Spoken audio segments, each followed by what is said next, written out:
Morning, my brothers and sisters. Welcome to episode number 57 in the book of Genesis. We're in a chronological march through Genesis. Today is about God building a covenant.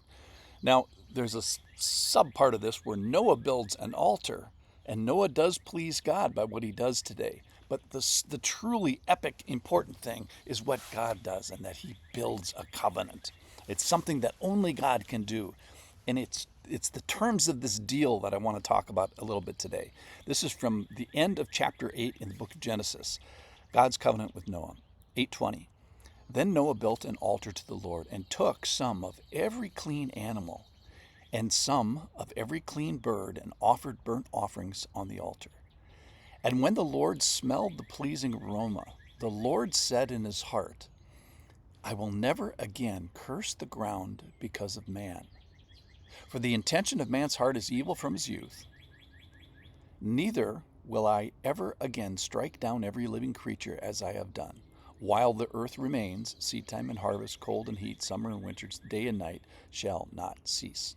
So this is the moment just after Noah gets off the boat. He's been on the ark for a year, and the first thing that we're told is that Noah builds an altar of interest with the and sacrifices with stuff that the Lord provided: the seven pairs of animals, the clean animals. And obviously, this requires a full commitment of those animals, but that blood, kind of is a hint for the long term down the road, pointing to Jesus and the perfect sacrifice that's offered one time for all time. All right.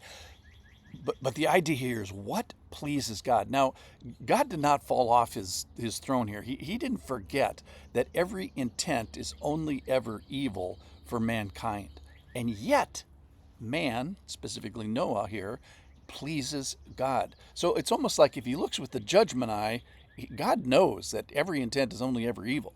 But if he looks with his grace eye, he sees the efforts of Noah to please the Lord. So that's been going on since Cain and Abel. Abel brings the firstborn and blood and pleases the Lord with his sacrifice.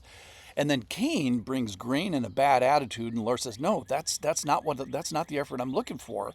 If you change, I will be pleased." Well, Cain says no and moves away from the Lord. So I think it's very clear in scriptures what pleases God and what doesn't please God. And anybody who says, I don't know what pleases God, hasn't availed themselves of the full counsel of his moral decrees, or is not looking with a sincere heart. All right, so Noah ends up pleasing with this pleasing aroma towards the Lord. So a good question for all of us is, how can I really, really, really please you in thought and action and generosity and service, by comforting, in maybe study, by faithfulness and keeping covenant?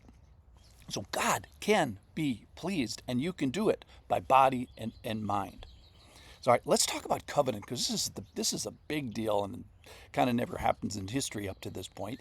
God closes a deal. So what is a covenant? It's an agreement. And here we see God signing and making a promise. Now, this is not a promise like, hey, I promise to meet you for coffee at 10 o'clock. This is 100% reliable, 100% true, can't be violated thing. And what's man's part of this covenant? Basically, it's nothing. There are some covenants that are, if you do this, I will do this. This one is, this is divine resolve. This is God saying, I will do this. And we need this because we're, frail people. He knows the intent. So this is the contrast here. He knows the intent of our heart. The intention of man's heart is evil. Every intent, only ever evil. And he says, you can please me. And so there's this tension. And knowing this, knowing that he knows that man's intent of our heart isn't very good, it only makes this covenant that he makes with us only better. So God's saying, I know you. I know you're not perfect. I know you're kind of pathetic, actually. I know you need help. Yet, here I am, and here I stay. And he makes this promise. And the promise is, I will never again destroy the world, destroy living creatures with a flood again. Never again like this. One big flood and done. Isaiah 54 talks about it. And he says, this is like the days of Noah to me, as I swore that the waters of Noah should no more go over the earth. Now, how long is this covenant in force for? while the earth remains, it says. So that is, God is reserving judgment for the end of days, and the earth is going to be consumed by fire, says 2 Peter chapter 3. So what the Noah covenant is, that there's going to be no destruction until that day of judgment. So that universality of final judgment is reserved here by God. But he's going to say there's no worldwide disasters again. And here's the cool part about that, is there's always going to be someone outside, a human being outside the disaster zone, who will be available to help. Now, whether they help or not is another thing. So God gives us space for people to come. Unlike with the Noah flood, there was nobody left. All right, so let's draw some conclusion today. You know, the first thing we do every day is we in a sense build an altar, and you know, we bring ourselves to the day. We bring ourselves to the Lord. So Romans 12:1 says, I appeal to your brothers by the mercies of God, present your bodies as a living sacrifice, holy and acceptable to God, which is your spiritual worship. And don't be conformed to this world, but be transformed by the renewal of your mind. So we bring body and mind every day before the Lord as a potential pleasing sacrifice.